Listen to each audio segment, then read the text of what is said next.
मतलब पिछला वार्ड पार्षद कैसा काम किया? कैसा है जैसे चल रहा है, ऐसा तो कुछ है नहीं खास ही।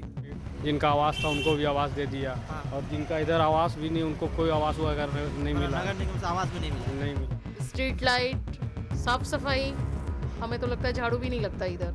लोग जो है आप पे भरोसा क्यों जताए? आप क्या करने वाले हो? फिर वही डमी कैंडिडेट का खेल चालू है और मैं ही एक ऐसी प्रत्याशी हूँ और महिला प्रत्याशी हूँ जो 24 आवर राजनीति करती है। ये लोकतंत्र का महापर्व है और हर व्यक्ति इसे मनाता है जो 18 साल से ऊपर है। रीता यादव के पास आने के लिए किसी को उसके हस्बैंड का परमिशन नहीं लेना होगा कि मुझे ये साइन कराना है, तो उनके हस्बैंड को 2 पुड़िया और छोड़िए एक लैंग्वेज नहीं बोलेंगे। धनबाद नगर निगम चुनाव का उद्घाटन हो चुका है और हमारी मौजूदगी है धनबाद कोयलांचल के 24 नंबर वार्ड पे और यहाँ के लोगों से जानने का प्रयास करते हैं कि 24 नंबर वार्ड की क्या क्या समस्याएं है। नगर निगम की बात की जाए तो गंदगी से भरी हुई है नगर निगम।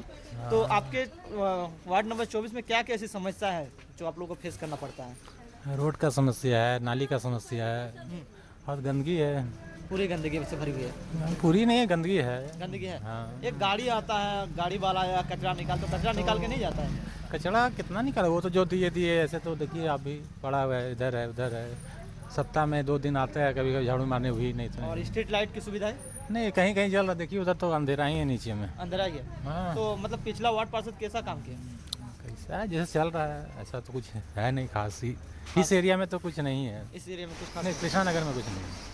मतलब क्या लगता है इस बार बदलाव करना चाहेंगे कि बदलाव तो होगा ही। सुविधाएं मिलती है बरोबर आप लोगों को? सुविधा क्या मिलेंगे, पानी का साधन नहीं है। आपके क्षेत्र में सबसे बड़ी समस्या सबसे बड़ा यहाँ समस्या नाली का है। नाली का है। हाँ, नाली का है, रोड का है। ड्रेनेज नहीं बनाया वहाँ? नहीं, नाली रोड में पानी बहता है पूरा रोड में। जैसे कई बार इसका कंप्लेन हम लोग कर चुके हैं। गणपत महतो के पास गए, राज सिन्हा के पास गए, किसी का कोई समाधान नहीं हुआ। बारिश के समय जब आप लोग घर से निकलते हैं तो कितनी ज़्यादा यहाँ पर पानी रोड में आ जाता है? रोड जहाँ तो ढलाई है वहाँ नहीं रुका, लेकिन अंदर मोहल्ले में जाके देखा जाए सबसे बड़ा समस्या वहाँ है। गंदगी का अंबार लगा रहता है हर जगह। कचरा वाला गाड़ी आता है फिर भी कभी आता है कभी नहीं आता। पानी का वही समस्या है, हफ्ते में 2 दिन 3 दिन। कचरा वाला जो गाड़ी का जो समस्या नगर निगम हर जगह सुनने को मिलता है, ये गाना को अलार्म की तरह सेट किया गया है, मगर कचरा निकाल के नहीं जाता है। नहीं, कचरा वाला आता है, वो भी आता है रोज। हाँ। लेकिन लोग भी लापरवाह है कुछ। हाँ, रोड पे फेंक देता है। तो उससे वार्ड भी आपके जो पिछला वार्ड पार्षद थे कैसा काम किया आपके क्षेत्र के लिए? क्या काम करेगा? जो काम हुआ है तो वो अपना मोहल्ला के लिए किए हैं। जैसे जिनका आवास था उनको भी आवास दे दिया। हाँ। और जिनका इधर आवास भी नहीं उनको कोई आवास वगैरह नहीं मिला। नगर निगम से आवास में नहीं मिला। बहुतों तो को इस नहीं बार मिला। क्या चाहते हैं? बदलाव होगा। बदलाव होगा। हाँ, तो आप अपने वार्ड पार्षद से क्या उम्मीद लगा रहे हैं? अगर कोई प्रत्याशी है तो क्या उम्मीद लगा रहे हैं? ये जो भी हो, बढ़िया हो, ईमानदार हो, और क्या। महिलाओं के लिए जैसे स्ट्रीट लाइट की सुविधाएं हैं आपके क्षेत्र में? नहीं, क्षेत्र में स्ट्रीट लाइट खड़ा तो है लेकिन जलता कहीं नहीं है। जलता नहीं है नहीं। और देखने भी नहीं आता है। कोई नहीं। कई बार नगर निगम में हम लोग कंप्लेन किए, हेल्पलाइन नंबर मिला, लेकिन आज तक नहीं हुआ, कुछ नहीं हुआ। नंबर 24 की जो है समस्याएं लोगों से पूछे, कुछ समस्याएं हैं और एक वार्ड प्रत्याशी जी है मैडम जो रीता प्रसाद यादव। क्या सिंबल मिला है मैडम आपको इस बार? मेरा चुनाव चिन्ह जो है साइकिल पंप है। मैडम तो साइकिल पंप जो साइकिल में हवा भरा जाता लोगों है। से बात किए, लोगों से हम अभी वार्ता भी हुआ कि यहाँ के सबसे बड़ी समस्या है गंदगी और स्ट्रीट लाइट, जो महिलाएं आते जाते रहते हैं, क्योंकि ये तो टाउनशिप एरिया है जिसमें महिलाओं को काफ़ी ज़्यादा दिक्कत का फेस करना पड़ता है। तो उसमें क्या कुछ होगा? मतलब वादे ही होता है कि उसके बाद काम होता है? देखिए, पहले जो पार्षद थे, पार्षद थी मंजू देवी। हाँ। पहले भी महिला सीट था और पहली जो गलती हुई है उसे मैं अपने वार्ड के वोटर्स, मेरे गार्जियंस, मेरे बड़े भाई, मेरी माताएं बहनें सबसे आग्रह करेंगे कि वो गलती दोबारा ना करें, क्योंकि मंजू देवी एक बार जीती और उसके बाद वार्ड में कहीं भी उपस्थिति नहीं है। उनके भसुर थे गणपत महतो जी, वही सारा चीज़ करते हैं। मतलब ठीक है। दूसरी बात है कि अगर एक डमी कैंडिडेट को चुनेंगे तो ये गंदगी का अंबार, रोड, स्ट्रीट लाइट, साफ सफाई, हमें तो लगता है झाड़ू भी नहीं लगता इधर। मतलब लोग मैडम आप पे ये सारी समस्याएं बनी रहेंगी। जैसे कि लोग अभी जो भरोसा जता रहे हैं कोई कोई कहीं कहीं जाता है कि लोग जो है आप पे भरोसा क्यों जताए, आप क्या करने वाले कुछ अब मैं बताती हूँ। हाँ हमारे वार्ड में 8 महिलाएं नॉमिनेशन की हैं। हाँ 9 की थी, हाँ एक वापस ले ली मंजू देवी जी हम्म, जो पूर्व पार्षद थी।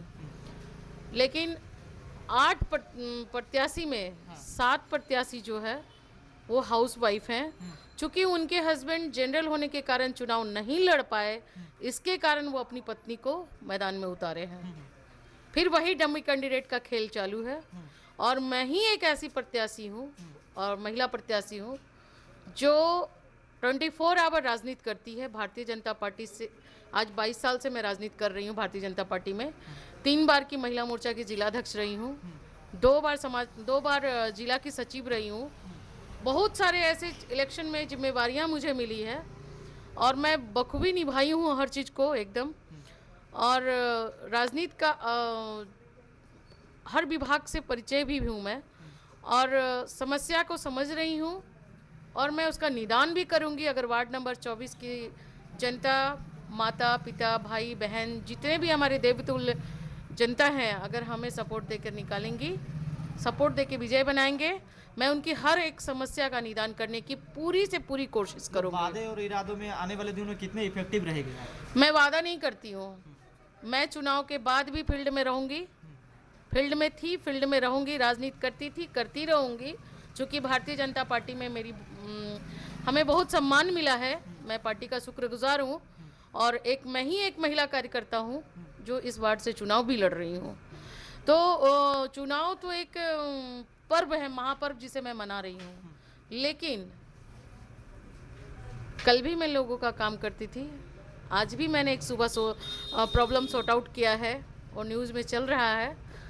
एक महिला के साथ में थाना के ऑफिसर ने उनके घर पे जाके मारपीट किया। इस मैटर को मैं ही हाईलाइट की। वो सब उनकी बच्ची को मैं एम्बुलेंस बुलवा कर उनको हॉस्पिटल में एडमिट करवाया। मैं समाज के बीच में रहती हूँ, लोग कहने के लिए कहते हैं कि समाज सेवा करते हैं। मुझे ये 7 कैंडिडेट क्लियर कर दे कि कौन कौन सा समाज का सेवा इन्होंने किया है।